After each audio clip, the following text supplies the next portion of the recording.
So, friends, welcome. We are going to pick up the poem Earthen Pots written by O.N.V. Kurup today. We will be reading the text of this poem now. I will read the text once in one go and then I will attempt to explain it word by word. How long have we remained here, thus, two empty earthen pots, gazing at each other, close by in the potter's yard, so close that softly brushing against each other and not quite sure whether touching or not, gazing at each other in inexhaustible zest, we two earthen pots. Those who from golden goblets drink red wine may dismiss us in contempt and extreme scorn, for we are made for the poor simple folk. We are cheap and may easily break. True, yet we are good enough to store the blessed gift of earth, water clear and pure. Within our hold unpolluted, though we are mere earthen pots, even our makers do not know where tomorrow we shall be. Hundreds like us who are crowded here are waiting for some unknown buyer to lift us up one by one and hold us to the air, and with a finger stroke quality test us by the sound. If satisfied, he buys one and walks away, followed by our sighs that bind us in one thought of woe, an intense sense of loss, one who was one among us, and one of us takes hold of us. Ah, when does our turn come to depart? And when it comes, who would be the first to leave? Now, this poem is originally written in Malayalam, and Kurup is a Malayalam poet, but this has been translated by Sridharan Nair into English so that we can enjoy this beautiful poem and understand it better. Now, how long have we remained here thus?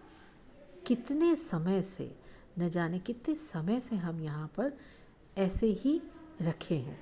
To empty earthen pots, दो खाली मिट्टी के घड़े, gazing at each other, एक दूसरे को निहार रहे हैं, close by in the potter's yard.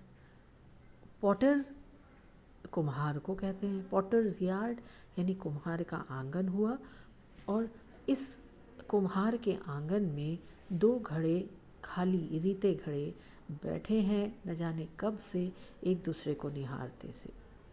So close, इतने पास हैं ये दोनों, that softly brushing against each other, जैसे बिल्कुल सट कर दो व्यक्ति बैठे हों, सॉफ्टली एक दूसरे को छू रहे हैं, छू भी नहीं रहे हैं, and not quite sure whether touching और नॉट, और ये पक्का नहीं मालूम है कि एक दूसरे को वाकई में छू रहे हैं कि नहीं छू रहे हैं. पास पास ज़रूर हैं, एक दूसरे को निहार भी रहे हैं, but it is not sure whether they are actually touching, and gazing at each other in inexhaustible zest, we two earthen pots.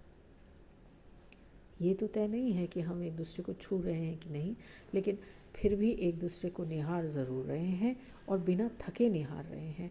हमारा जो जोश है एक दूसरे को देखने का ख़त्म ही नहीं होता. It is inexhaustible. Those who from golden goblets drink red wine may dismiss us in contempt and extreme scorn. और अमीर लोग जो सोने चांदी के बर्तनों में पानी पीते हैं, वाइन पीते हैं, यानी पानी भी नहीं, वाइन पीते हैं, और वाइन भी कौन सी, रेड वाइन स्पेसिफिकली बोली है. तो जो लोग सुनहरे गॉबलेट्स यानी ग्लास है, जो छोटी सी हैंडल स्टेम्ड ग्लास होता है उसको गॉबलेट बोलते हैं, तो गॉबलेट से पीने वाले, सोने के गॉबलेट से रेड वाइन पीने वाले ज़रूर हमें यूं ही नकार देंगे. They will dismiss us in contempt and extreme scorn.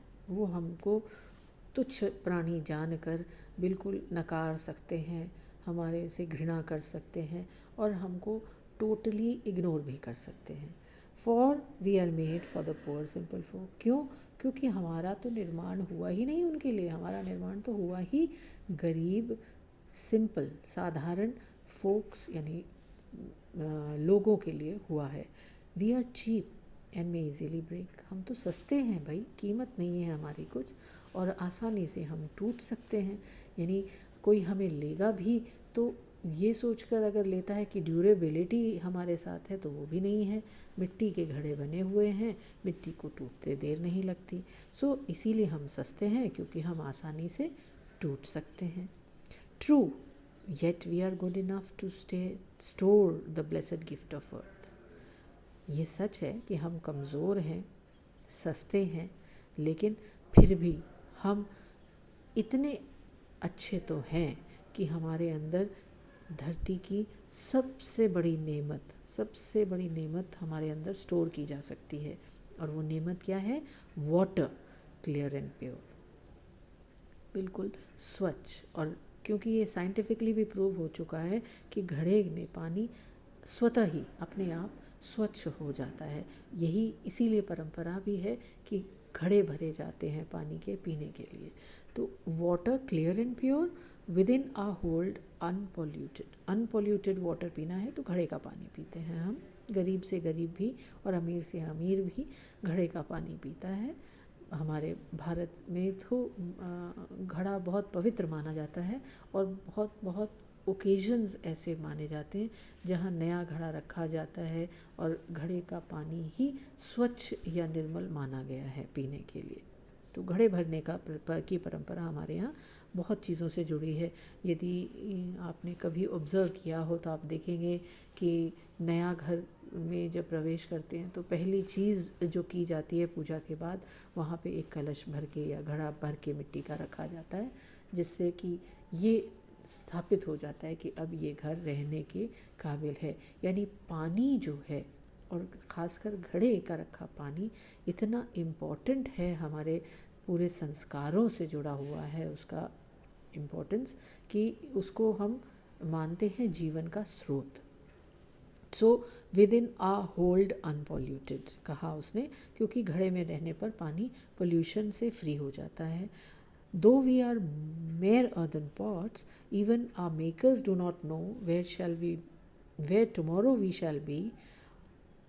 और हालांकि हम हैं तो केवल मिट्टी के घड़े ही, लेकिन पानी हमारे अंदर बिल्कुल प्योर रहता है, अनपॉल्यूटेड हो जाता है। हमारे बनाने वाले को भी नहीं पता है, even a maker do not know where tomorrow we shall be, कि कल हम कहाँ होंगे। जिसने घड़ा बनाया है वो भी नहीं बता सकता। ईश्वर जिसने इंसान को बनाया है, कम से कम वो उसकी डेस्टिनी लिख कर भेजता है, और उसे पता होता है कि इसके जीवन में क्या क्या कब कब घटेगा।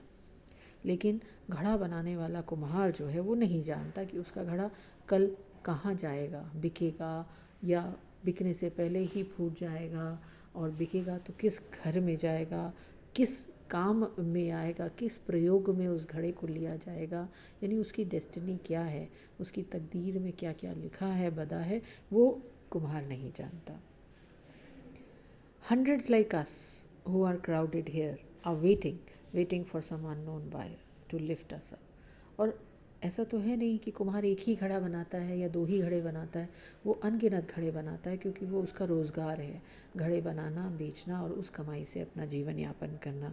तो हंड्रेड्स लाइक अस, हम जैसे कई 100 घड़े जो हैं आर क्राउडेड हेयर, अहाते में, इस कुम्हार के अहाते में ढेरों घड़े रखे हैं। आर वेटिंग, और सब कर क्या रहे हैं? इंतज़ार कर रहे हैं। They are all waiting for some unknown buyer, किसी अनजान ख़रीदार का इंतज़ार करते हुए ये सब घड़े यहाँ आंगन में पड़े हैं। जो आएगा, अब वो ख़रीदार आएगा तो कैसे लेगा? आपने कभी घड़ा ख़रीदा है? कभी घड़ा ख़रीदते किसी बड़े व्यक्ति को देखा है? दे लिफ्ट अस अप, घड़ा उठाया जाता है, वन बाय वन, एक एक करके उठाया जाता है, and hold us to the ear, और कान के पास ले जाते हैं, and with a finger stroke quality test us by the sound, और उंगली के नकल से उसको बजा कर देखा जाता है, फिंगर के स्ट्रोक से उस घड़े को बजा कर देखा जाता है कि घड़ा सही है कि नहीं, और उससे जो साउंड आता है उससे परख की जाती है कि घड़ा पक्का है कि नहीं, अच्छा है कि नहीं, पानी ठंडा रहेगा कि नहीं, सब चीज़ें पता लग जाती हैं उस साउंड से। यानी जो पारखी होते हैं वो अपनी नकल से उसको घड़े को बजा कर ही बता देते हैं कि कौन सा घड़ा अच्छा रहेगा, किसका पानी ठंडा रहेगा, मीठा रहेगा। So this is how a pot is bought. So that is what the poet is explaining so beautifully, waiting for some unknown buyer to lift us up one by one and hold us to the air, and with the finger stroke quality test us by the sound. यानी sound से उसकी quality का test हो जाता है. If satisfied, he buys one and walks away. और घड़ा एक खरीदना होता है, लेकिन कम से कम 4-5 घड़े बजा कर देखे जाते हैं कि कौन सा सही है, और फिर एक लेकर आदमी वहाँ से चला जाता है अगर वो संतुष्ट हो जाए तो. Followed by our sighs that bind us in one thought of woe. और एक घड़ा चला जाता है अपने गंतव्य की ओर. खरीदार आता है, 100 से ज़्यादा घड़े पड़े हैं, उनमें से किसी एक को ठोक बजाकर वो ले जाता है, और फिर पीछे जो छूट जाते हैं वो अपने उस साथी के गम में ठंडी ठंडी आहें भरते हैं. और साई एक लंबी आह छोड़ना. क्यों? That binds us in one thought of वो अफसोस दुख को कहते हैं. तो हम सारे बाकी के बचे हुए घड़े जो हैं वो बंधे हैं किसमें? एक कॉमन दुख में. एक विचार है दुख का. An intense an sense of loss, कुछ खो देने की अनुभूति है हमारे अंदर सब. Of one who was one among us. और लॉस किसका है? उस घड़े का जो हमारा साथी था, जो अब हमारे साथ नहीं है. And one of us takes hold of us. And one of us takes hold of us. When does our turn come to depart? एक ऐसा व्यक्ति था, एक ऐसा घड़ा था जो हम सबके बीच एक ही था, हम सबके बीच रहता था. And one of us takes hold of us. और एक था जो हम सबको आपस में बांधे हुए था. When does our turn come to depart? और इसी के साथ एक विचार और भी है, और वो ये है कि अब हमारा समय कब आएगा, हम कब यहाँ से जाएंगे. And when it comes who would be the first to leave. और अगर समय आएगा तो हम में से कौन पहले जाएगा. तो अगर इसी ही कविता को हम इंसानी परिप्रेक्ष्य में देखें, इंसानों के साथ तुलना करें, घड़े की जगह इंसान को रख कर देखें, तो ज़िंदगी के कई पड़ाव ऐसे आते हैं जब इंसान जो है वो इस परख से गुज़रता है कि एक को चुन लिया जाता है और बाकी रह जाते हैं. अब चाहे वो नौकरी हो, चाहे वो कॉलेज एडमिशन्स की बात हो, घर से निकलने की बात हो. आप देखें कि आप लोग स्कूल कॉलेज से आते हैं, स्कूलों से पास होके जब कॉलेज में आते हैं, हर कॉलेज में अप्लाई करते हैं. कोई इंजीनियरिंग के लिए अप्लाई करता है, कोई मेडिकल के लिए अप्लाई करता है. सब कॉम्पिटिशन्स देते हैं, फेस करते हैं. हज़ारों लाखों बच्चों में से कुछ को चुन लिया जाता है.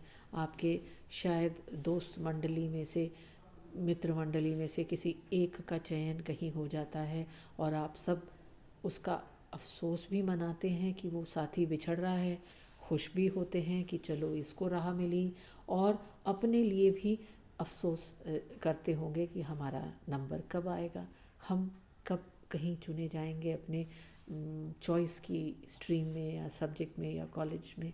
तो अगर आप देखें तो जो घड़ों के लिए लिखा गया है वो व्यक्तियों पे भी लागू हो रहा है. तो अंडरलाइंग चीज़ है ये एक नोशन है.